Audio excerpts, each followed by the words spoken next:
Alright, here's everything that I could possibly know about making 2024 run the way 2024 is supposed to run. Um, in an ideal world, make it look amazing. So, I am on a 3060 Ti on a 55-inch 4K TV. So when you see my DLSS set to performance and you think, yuck, um, being on a big TV in 4K, this is certainly all right with me. Even in Steam gauge or glass with everything, it doesn't bother me.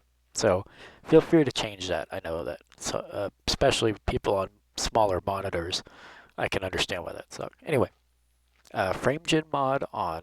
I'm just gonna rattle through everything I've done that has made the sim better than any sim I've ever had, which is two, by the way.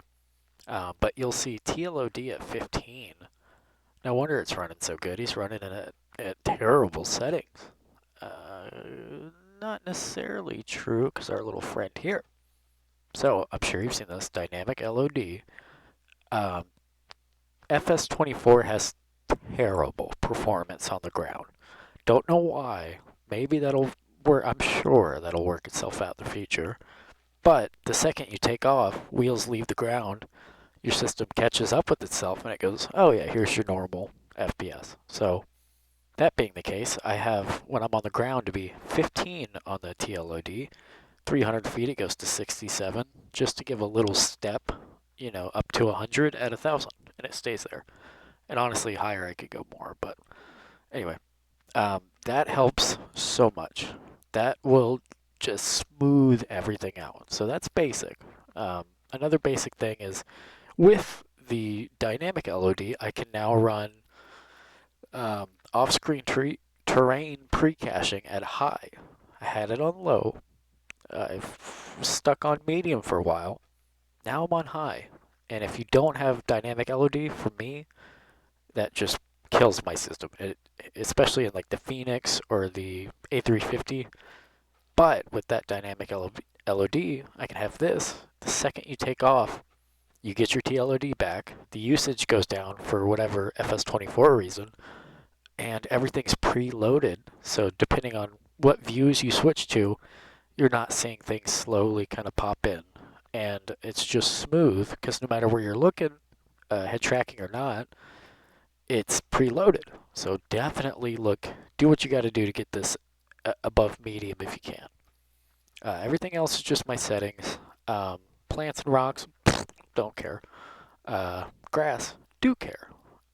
Trees, definitely do care. Buildings, don't care. Medium's fine. These are all fine, but this is all personal preference depending on your system. You can look at what I've got. Um, Everything that's off or low, I've found that you don't really notice. At least I don't on my setup. But, so that's one. Another thing um, that I really hope that you will look into is it's not really what do you call it?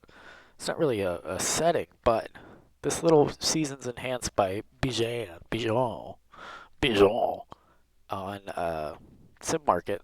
It's $17 US. I'm sure it'll be on sale at some point.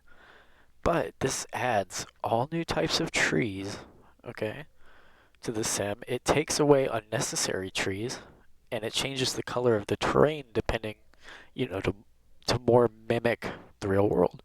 So this helps like crazy. And I thought, reading about it, um, it talks about like replace XX rural trees, 12 new bush various regions, and it talks about different towns that it does. And I was like, so it just kind of changes trees in like South Florida. Great, but it's everywhere. These are just places that he's, you know, sort of pinpointed. So if you want to go look at them, you can. But it's the whole sim is transformed by this, and like just takes out where there isn't supposed to be trees. There is anyway. Check that out. It's about $20, totally worth it, and it just adds a whole new dynamic of trees in here. Even in this random little airport, you got better trees. So that, and then on top of that, with Um, I use the Riva to do my FPS and stuff like that with MSI, which I'm assuming most people do. Set up your frame rate limit to, to work. And then when you're in something demanding, I usually have it at 60, but since I'm recording, I have it at 55. You don't really notice it. And especially with the high terrain pre-caching, everything's smooth. So it's so nice. But you would be absolutely surprised. I don't know what the scan line sync is. I should probably put that back to normal. But you would be surprised at how much 5 FPS completely frees up your GPU. Like, you'll go from 99% usage or, you know, something where your stuff's maxed out. You take away 5 FPS, you're at like 87, 88. It's like, wow, I have this breathing room now. When I'm in the Phoenix, now I've got, some overhead, some meat on my bones to relax and not have to worry about it. So that's a big one. Normally, like I said, 60 all the time. When I'm in the A350 or the Phoenix, I'll change it. And of course, recording in 1440, playing in 4K is definitely going to affect my FPS as well. But I mean, just smooth as glass, buddy. And I just saw in the marketplace a free airport graphics enhance thing. I don't know, maybe I'll do a video on that. I'm at a Payware airport right now. I believe Huntington, Tri-State, something. So I don't think it really changes these. But anyway, let's take off. I just recorded this video. Oh, great, my freaking... Hold on. Anytime I change my settings, it wants to lag out. So anyway, I have my honeycomb set up a different way, but whatever. Like I said, I just recorded this video, and I'm going to redo it because it was sitting locked at like 22 FPS because I changed my setting profile for my quadrant. So 24's come so far, but it still has weird little things like that. Anyway, here's FS Realistic. You can hear the gear rubbing against the stuff.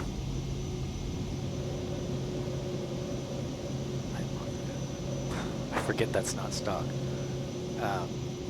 But getting a little slower on the FPS because it's now loading in more TLOD. Get the nose down, we'll get to 115 and throw those flaps up. Buddy, there we go. But like I said, everything's loading in. So, and I'm recording. When I'm not recording, I don't have to worry about it. It doesn't buffer, even when it goes from like 1520 TLOD to 100, smooth as butter. So, but yeah, you can just see the non-photogrammetry, bombing of trees everywhere. You see a somewhat, populated area where you have your normal trees and then your city. So that's super nice. I love Bijan for this. He makes a lot of cool stuff, man. Sim Market. There's so much good little trinkets hiding in Sim Market. Speaking of that, again, doesn't really have to do with performance, really, but the real turb is realistic turbulence. Definitely look into that. It's fantastic. But that's the main thing. And the other thing I did is I run 2 monitors. Obviously, you can't see the other, but I have that one. It's a 1080p monitor, and I thought, I don't use it for gaming or anything. It's just over there for my programs. Like, why don't I try to lower that resolution to reduce, even if it's microscopic, reduce any amount of unnecessary load on my GPU? So I did. I put that to 720, and it looks a little goofy sometimes, but like I said, I don't use it for anything important, and I think that may have helped. And I think if there's anything else. The NVIDIA app, not this one, but the NVIDIA app. That NVIDIA app has a pre-made overclock, if you want to call it that, overclock setting for your GPU, and I flipped that on, and what is that? Is that like smoke or something over there? Right there, it looks funky. Oh yeah, it is. Some sort of factory or whatever. Anyway, but I put that default overclock on. That seemed to help a lot too. But I'm just trying to rattle off everything that's remotely helped my experience, and that's what I can think of right now. But like I said, with the high on the pre-train caching, I can just swap. And you know, you see people do that with 4090s or now 5090s. You see them do that all the time, but that's tough on any other system. But when you got the high on the pre-train caching, you start to get a little bit of motion, if you know what I'm saying. You start to be able to swap left and right and up and down. You start to get the place that you like. So, yeah, by the way, texture resolution set to low. Let me turn my head tracking off so I don't move. Tell me that looks terrible. I don't think it does. Especially at this resolution, you don't need that, and it's killing your VRAM. But I find so many, like in the Phoenix, the back of the cabin, the Any Builds Airbus or the Phoenix Airbus, super detailed cabins, and when you turn your texture resolution down to low, you would think it would kill that. It definitely does not. So definitely do that. That's going to lower so much usage on your card, your VRAM, and allow the frame gen mod to work, or just allow you to get better performance overall. And yeah, man, that's all I can think right now. But I've never ever excuse yourself, dude. I invite you to watch my YouTube video and you're just gonna burp like that. That's not disrespectful, dog. But yeah, that's all I can think of right now. Just rattling. I am so pleased with the sim. Locked at 60 FPS in the Phoenix with GSX. If you do everything I just said, and you go in the Phoenix on the ground, granted not at a payware airport, at a normal default, Charlotte for me default, with GSX, loading bags, doing fuel, locked at like 55 frames a second. Consistent. Anyway, you guys want to stall this thing? Let's spin it. What are we at? 6,300 feet? We're just going to pitch up. We got the throttle about right there. And I'm going to throw some. I'll try. I can't really turn yaw damper off. It'll kick it back on, but.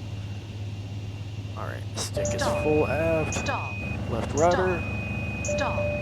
Stall. Stall. It really doesn't want to stall. It doesn't want to spin. Anyway, let's just kind of. That's another, try going inverted. That's another FS realistic thing. You can set people to scream when you're crashing. Oh. Microsoft doesn't like fun, apparently. But try that out. Tell me that you're not super happy with it. And if you say that, I will think you're lying. By the way, if you notice, my tail number is 2 Romeo Foxtrot, like Citation Max. I just bought the Longitude, about to do a video on that. And that's the reason I did that pull up. But anyway, yep, try it out. Oh, feel free to like this video. I'll allow that. I'll allow you to subscribe. Then I'll wait a wee when you like the video too. But yeah, that makes it, it does a lot for the channel. We've got plenty of them now. We got like almost 600 subs, which is awesome. But the more people that like and subscribe, the more free things I can get, the more reviews I can give you. Did a review on the Piaggio, and Nick from Flight Effects gave me that. That was my first given thing ever for Flight Sim. So, tickled me pink. Still think about you, Nick. Love you. Call me back. Okay. Bye.